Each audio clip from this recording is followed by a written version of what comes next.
जरांगे आणि हाके हे सध्या जे चालू आहे ते विधानसभेपर्यंत मिटेल असं तुम्हाला वाटतंय का? खरं म्हणजे हा फार संवेदनशील प्रश्न आहे की आदरणीय मनोजी जरांगे साहेब आणि आदरणीय लक्ष्मण हाके साहेब हे दोघंही त्या त्या क्षेत्रातले हुशार माणसं आहेत.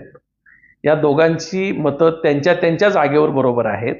मात्र त्यांच्या मताशी सगळ्या लोकांनी सहमत झालं पाहिजे असा आग्रह त्यांचाही नसला पाहिजे.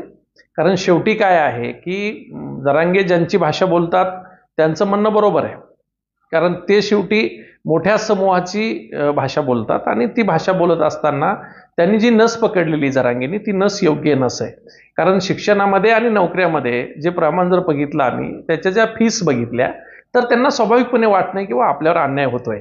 आणि कधी काही मराठा समाजाने स्वतःहून ओबीसी किंवा कुणबीचं अस्तित्व नाकारलेलं होतं ते, पण तेव्हाची परिस्थिती वेगळी होती. तेव्हा ते सगळे जमीनदार होते, ते एकराचे पाटील होते. आता दुर्दैवाने ते गुंट्यावर आले आणि म्हणून त्यांनी म्हटलं की आता आम्ही थोडंसं गरिबीच्या सीमारेषेच्या खाली आलो आहेत, आम्हाला तुमच्या प्रवाहात घ्या.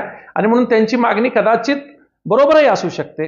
परंतु त्याच वेळेस लक्ष्मण हाकेंनी उपोषणाचं टायमिंग चुकवलंय असं मला वाटतं. जर लक्ष्मण हाकेंना हीच भूमिका घेऊन उपोषण करायचं होतं तर मग जरांगेंचं आंदोलन सुरू झालं तेव्हा त्यांनी उपोषण का केलं नाही हा प्रश्न आहे. जरांगेंचं आंदोलन एकदम अंतिम टप्प्यावर आलेलं असताना लक्ष्मण हाके उपोषण करतात आणि अशा पद्धतीचा माहोल तयार करतात. मला वाटतं की हे सुद्धा एक राजकारण आहे की काय अशी शंका यायला लागते. आणि म्हणून लक्ष्मण हाकेंनी सुद्धा त्यांच्या भूमिका स्पष्ट केल्या पाहिजेत. कुठल्या तरी नेत्यांची नावं घेऊन त्यांना टार्गेट करायचं आणि मी त्यांचा दाता आहे किंवा ह्या ओबीसीच्या नेत्यांना तुम्ही राजकारणात संधी द्या तरच आम्ही तुमच्याबरोबर राहू असं म्हणायचं, मला वाटतं ही लक्ष्मण हाकेंची भूमिका सुद्धा तशी फारशी योग्य वाटत नाही माझ्यासारख्या कार्यकर्त्याला. परंतु दोघंही अभ्यासू माणसं आहेत, दोघंही त्या विचाराची माणसं आहेत, दोन्ही त्या समूहाचं नेतृत्व करणारी माणसं आहेत. मला जरांगे पाटलांचं माहित नाही, पण लक्ष्मण हाके तर माझे स्नेही सहकारी आहेत चळवळीतले. एक चांगला हुशार अभ्यासू चांगली मांडणी करणारा कार्यकर्ता आणि संविधानाचं ज्ञान असलेला तो माणूस आहे. त्याची आरक्षणावरची भूमिका जी आहे ती मान्यच केली पाहिजे. परंतु फक्त जर टायमिंग चुकलंय एवढंच मला त्या बाबतीत